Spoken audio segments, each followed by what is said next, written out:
महाराज श्री मुनि सागर जी द्वारा जो अभी प्रश्नों की श्रृंखला चल रही है, मैं लगातार सुन रहा हूँ और भी यंगर्स भी काफ़ी इंटरेस्ट लेके सुन रहे हैं, जिसमें जैन दर्शन का परिचय, अवतारवाद वगैरह वगैरह। बहुत अच्छा ये एक श्रृंखला शुरू की है महाराज जी। मैं शार सागर जी के चरणों में भी नमोस्तु करता हूँ। उन्होंने बहुत अच्छा प्रयास करके यंगर्स को खासकर एक रुचिकर प्रवेश कराया है। महाराज जी जैसे इसी में बात करते करते अपन बात तो करते हैं सिद्धांतों की, फिर जैसे अवतारवाद की बात आ गई और हमारी स्तुति बनी हुई है कई अवतारवाद को लेकर के, जैसे लाखों बार तुम्हें शीश नवाऊं, जग के नाथ तुम्हें कैसे पाऊं, माने उनको पाने का बात है। जबकि बता रहे थे कि हमें खुद ही आत्मा को परमात्मा बनना है। और फिर हम लोग कई स्तुति या कई भजन भी है, एक बार आओ जी महावीर हमारा पावना, माने ऐसे बहुत सारी स्तुति और भजन है। तो मेरा कहने का तात्पर्य है कि हम लोग सिद्धांत में तो समझा रहे हैं एकदम बहुत अच्छे तरीक़ा से जैन दर्शन का मूल, और फिर ये स्तुति भजन वगैरह जब यंगर सुनते हैं तो उनको थोड़ा ये लगता है कन्फ्यूज़न सा। तो इस पर आपका मार्गदर्शन चाहिए। देखिए, बिल्कुल सही बात आपने की है। और ये प्रश्नों की श्रृंखला महाराजों के माध्यम से इसीलिए रखी गई ताकि उनके प्रश्नों के माध्यम से प्रतिदिन लोगों को सार संदेश प्राप्त हो सके। आपने जो सवाल उठाया है वो वास्तविक है। दरअसल सिद्धांत और व्यवहार में लोगों में बड़ा फर्क आता है।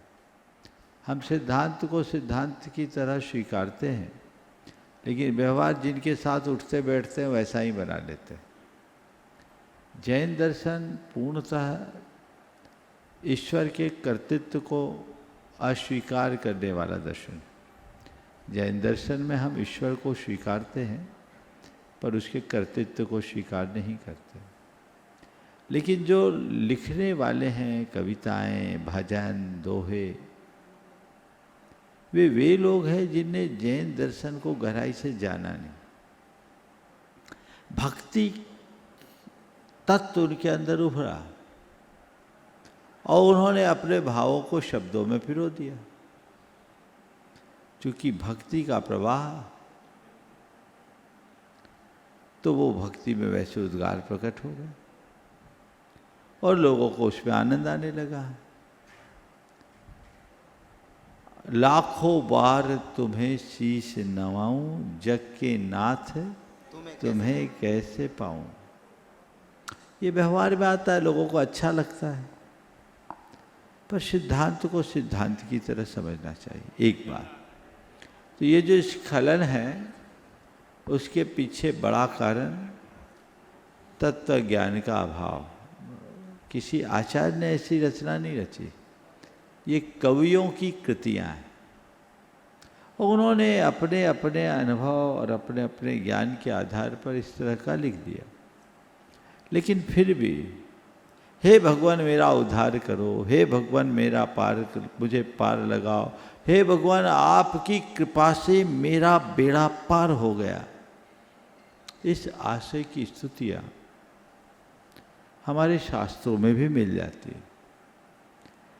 आप कहोगे कि ऐसा क्यों होता है, ये तो सिद्धांततः अनुकूल नहीं है। तो ये व्यवहार है। हमें पता है कि सामने वाले ने कुछ दिया नहीं, पर भक्ति ऐसी प्रक्रिया है जो सारा श्रेय अपने इष्ट और आराध्य को दे देती। उदाहरण के लिए कोई बड़ा जोहरी का बेटा एकदम निखट्टू रह गया और एक एक करके पिताजी की मृत्यु हुई, एक एक करके सारी संपत्ति बिक गई। अब केवल रहने का घर बचा।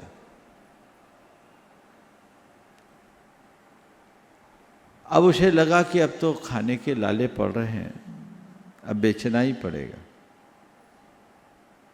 पर पिता ने कहा था बेटा तू सब बेच देना पर घर कभी मत बेचना। जब भी घर बेचना हो अपने चाचा, जो उनके पिता के मित्र थे, मुँह बोले चाचा थे, उनसे बात किए बिना मत बेचना। वो सीधे चाचा के पास गया और कहा चाचा जी सब नष्ट हो गया, मैं दाने दाने के लिए मोहताज हो गया हूँ, अब मुझे अपना घर बेचना है, आप ले लो। चाचा ने मुस्कुराते हुए कहा, अरे तू तो आज भी करोड़पति है, इतना दिनहीन बन करके मेरे पास क्यों आया? परेशान मत हो, जा अपना घर का दक्षिण कोना खोद।